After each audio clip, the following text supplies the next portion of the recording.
Beat forest officer exam എഴുതുന്ന എല്ലാ ഉദ്യോഗാർത്ഥികൾക്കും സ്വാഗതം.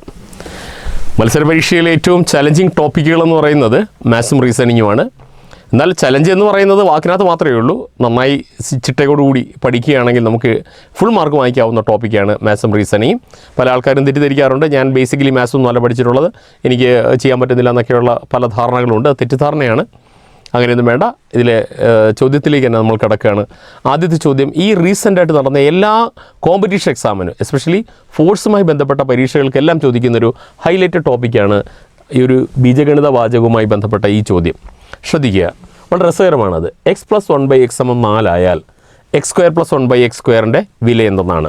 ഇതാ നോക്കുക, x +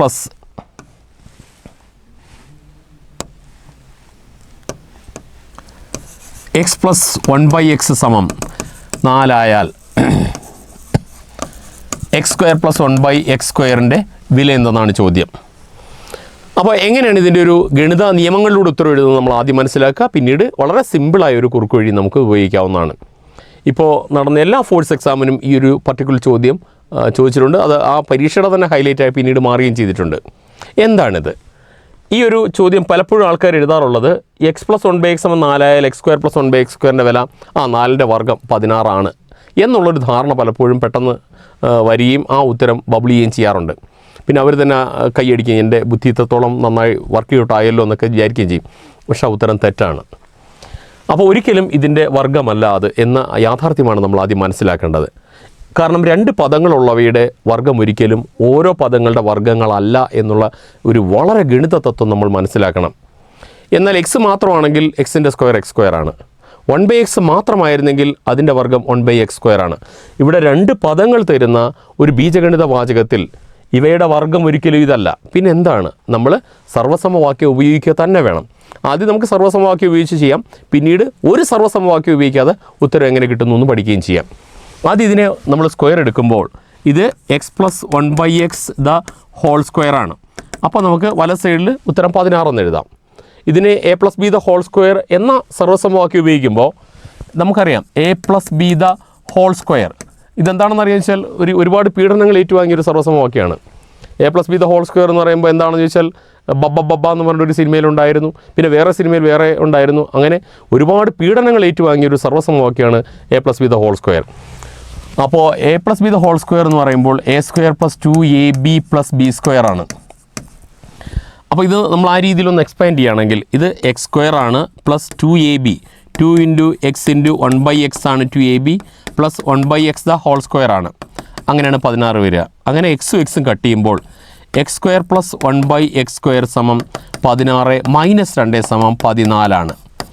ഇതാണ് അതിൻ്റെ ഉത്തരമെന്ന് പറയുന്നത്. അപ്പോൾ വളരെ ലളിതമായ ഒരു ഷോർട്ട് കട്ട് ആണ് നമുക്കിതിൻ്റെ പിന്നിലുള്ളത്.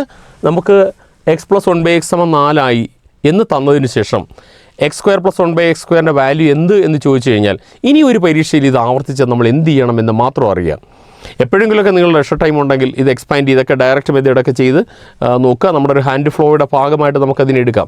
പക്ഷേ മത്സര പരീക്ഷ എഴുതുമ്പോൾ ഈ 4ൻ്റെ സ്ക്വയർ നമുക്കറിയാം, 4ൻ്റെ സ്ക്വയർ 16 ആണ്. അതിൽ നിന്ന് 2 അങ്ങ് കുറയ്ക്കുക. ആ ഒരൊറ്റ ഷോർട്ട് കട്ടിൽ നമുക്ക് ഈ ഉത്തരം പൂർണ്ണമായും നമുക്ക് കിട്ടുക തന്നെ ചെയ്യും. അപ്പോൾ ഫോർമുലയുടെ ഒരു മേമ്പൊടിയോട് ചെയ്യുന്ന ഒരു മെത്തേഡ് അവിടെ നിൽക്കുകയും ചെയ്യും. പരീക്ഷയ്ക്ക് ചെയ്യേണ്ട ഒരു ട്രിക്കി വേ നമുക്ക് എളുപ്പത്തിൽ മനസ്സിലാക്കുകയും ചെയ്യുകയും ചെയ്യാം. കാരണം ഈ ചോദ്യം ഇത് മാത്രമേ ഉള്ളൂ. അതുകൊണ്ടാണ് ഈ 2 മാത്രം മതി കുറയ്ക്കാനെന്ന് നമ്മൾ പറയാനുള്ള കാരണം അതാണ്. ഒരു ഉദാഹരണം നമുക്ക് നോക്കാം. ഇതാ നോക്കിയേ,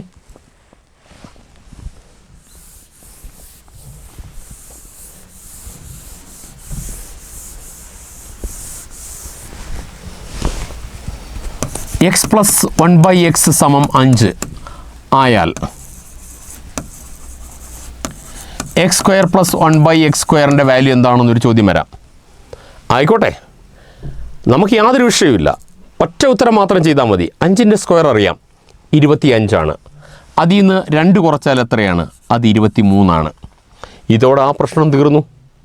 സിമ്പിളാണ്, ലളിതമാണ്. ഇനി ഈ എക്സ് തന്നെ ആകണമെന്നില്ല.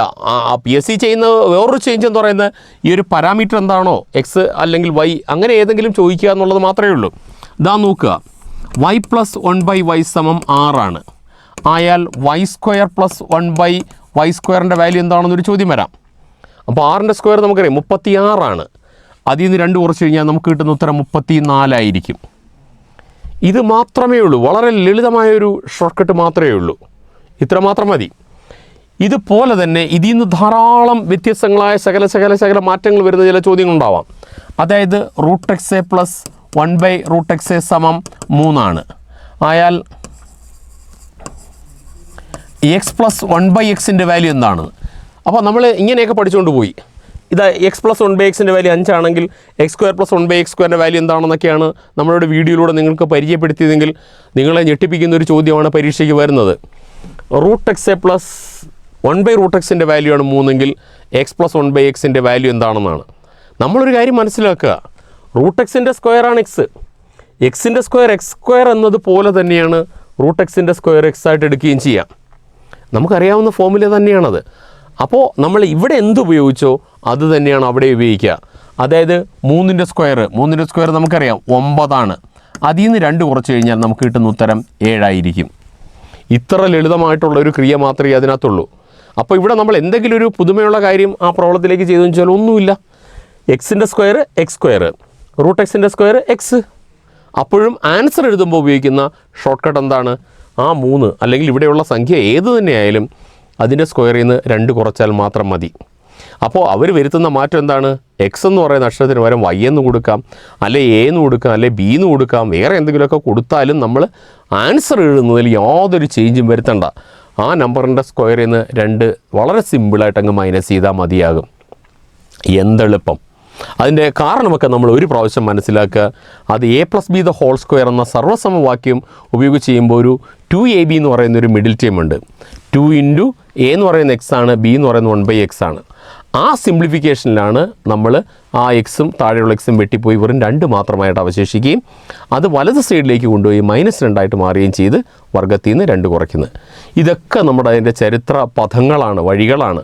പക്ഷേ എന്നാൽ മത്സര പരീക്ഷയിൽ ഈ പദങ്ങളെല്ലാം വിട്ട് നമ്മൾ കൊച്ചൊരിടവഴിയിലേക്കും കയറുക. എന്താണ്? ഈ നമ്പർ ഏതാണോ അതിൻ്റെ വർഗ്ഗം അഥവാ സ്ക്വയറിൽ നിന്ന് 2 കുറയ്ക്കുക. അത് നിങ്ങൾക്ക് സിമ്പിളായിട്ട് മനസ്സിലായിട്ടുണ്ടാവുമെന്ന് വിശ്വസിക്കുന്നു.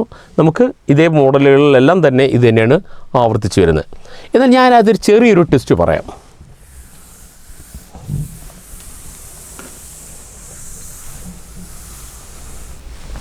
ഇതാ നോക്കുക, x - 1/x സമം 4 ആയാൽ x² പ്ലസ് 1/x² വാല്യൂ എന്താണെന്നൊരു ചോദ്യം വരാം. ഇവിടെ നമ്മൾ ഈ ഒരു ചോദ്യം കൂടി ഓർമ്മപ്പെടുത്തിയില്ലെങ്കിൽ ഒരു പ്രധാന പ്രശ്നമെന്ന് പറയുന്നത് x പ്ലസ് 1/x സമം 4 ആയിരുന്നു. x² പ്ലസ് 1/x² വാല്യൂ കണ്ടുപിടിക്കാൻ 4ൻ്റെ സ്ക്വയറിൽ നിന്ന് 2 കുറച്ചു, എളുപ്പത്തിൽ കിട്ടി, എല്ലാം സംഭവിച്ചു. പക്ഷേ പരീക്ഷയ്ക്ക് ഇങ്ങനൊരു ചോദ്യം മാറ്റമായിട്ട് വരികയാണെങ്കിൽ, അയ്യോ സാറേ ഞങ്ങളത് കണ്ടില്ല, സാറിൻ്റെ വീഡിയോയിൽ അങ്ങനൊരു കാര്യം പറഞ്ഞ് പരാമർശിച്ചിട്ടില്ലല്ലോ, അപ്പോൾ ഈ ചോദ്യം വന്നാൽ ഞങ്ങൾ എന്ത് ചെയ്യണം എന്നൊക്കെയുള്ളൊരു ചോദ്യം സ്വാഭാവികമായിട്ടുണ്ടാവാം. അത് നമ്മൾ പ്രതീക്ഷിക്കേണ്ടതാണ്. ഒറ്റ കാര്യം മാത്രം ചെയ്താൽ മതി. നമ്മൾ അതിൻ്റെ ഐഡൻറ്റിറ്റി എന്ന് പറയുന്നത് a-b² ആണ്. ഒക്കെ സംഭവിച്ചു. എത്ര കുട്ടികൾക്ക് അത് കാണാൻ പഠിക്കാനുള്ളൊരു താല്പര്യം ഉണ്ടാവും? ഇനി കാണാൻ പഠിച്ച കുട്ടികൾക്കാണല്ലോ അപ്ലൈ ചെയ്യാനും ബുദ്ധിമുട്ടുണ്ടാകും. അപ്പോൾ അതിന് നമ്മളൊരു പൊടിക്കൈ നമ്മൾ ഉപയോഗിക്കുക. 4ൻ്റെ സ്ക്വയർ എത്ര നമുക്ക് കൃത്യമായിട്ട് അറിയാം, 16. അതിനോട് 2 പ്ലസ് ചെയ്താൽ മതി, ഉത്തരം 18 ആണ്. അപ്പോൾ എന്താണ്? പ്ലസ് വന്നപ്പോൾ 2 മൈനസ് ചെയ്യണം, മൈനസ് വന്നാൽ 2 പ്ലസ് ചെയ്യണം. ഒരു താളാത്മകമായി, കാവ്യാത്മകമായി ടെമ്പോയും ശ്രുതിയൊക്കെ ചേർത്ത് നിങ്ങളതങ്ങ് പഠിച്ചാൽ മതി. അപ്പോൾ ഈ ചോദ്യത്തിനകത്ത് മറ്റൊരു ചോദ്യം നോക്കിയേ. x - 1/x സമം 5 ആയാൽ x² പ്ലസ് 1/x² വാല്യൂ ചോദിച്ചു കഴിഞ്ഞാൽ 5ൻ്റെ സ്ക്വയർ 25നോടൊപ്പം 2 കൂട്ടുക 27 ആയിരിക്കും. അപ്പോൾ ഞാൻ എക്സ് മാറ്റി വേറൊരു പാരാമീറ്ററിൽ തരാം. m - 1/m സമം 11 ആയാൽ m² പ്ലസ് 1/m² വാല്യൂ എത്രയാണെന്ന് ചോദിച്ചാൽ 11ൻ്റെ സ്ക്വയർ 121. അതിനോടൊപ്പം 2 കൂട്ടുമ്പോഴത്തേന് 123 ആയിരിക്കും ഉത്തരം വരിക. എന്താ സിമ്പിൾ! അപ്പോൾ ആ 2 കേസസും നമ്മൾ കൃത്യമായിട്ടൊന്ന് ഓർത്തിരിക്കുക. ഓക്കെ, നമുക്ക് അടുത്ത ചോദ്യത്തിലേക്ക് പോകാം.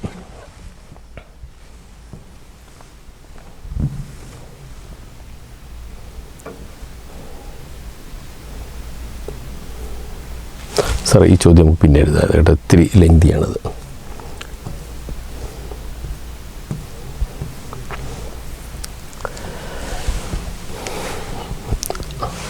അടുത്ത ഒരു ചോദ്യം നമ്മൾ അനലോഗി എന്ന് നമ്മൾ പറയും. അനലോഗി എന്ന് പറഞ്ഞ ടോപ്പിക്കിനകത്താണ്. അത് റീസണിങ്ങിലാണ് വരിക. അതിൽ നമുക്ക് കുറേ പ്രോബ്ലംസ് നമുക്ക് വർക്കൗട്ട് ചെയ്ത് നിങ്ങളുടെ കൈവേഗത കൂട്ടാനേ പറ്റുള്ളൂ. അനലോഗി എന്ന് പറയുന്നത് 3 രീതിയിലാണ് വരുന്നത്. ഒന്ന്, അനലോഗിയുടെ വേർഡ് മീനിങ് എന്ന് പറയുന്നത് സമാന ബന്ധങ്ങൾ എന്നാണ്. സമാന ബന്ധങ്ങൾ അത് ചിലപ്പോൾ വളരെ ലളിതമായിട്ടുള്ള ചോദ്യമാണെങ്കിൽ ചിലപ്പോൾ കൺഫ്യൂഷൻ ഉണ്ടാവും. അതായത് ടീച്ചർ,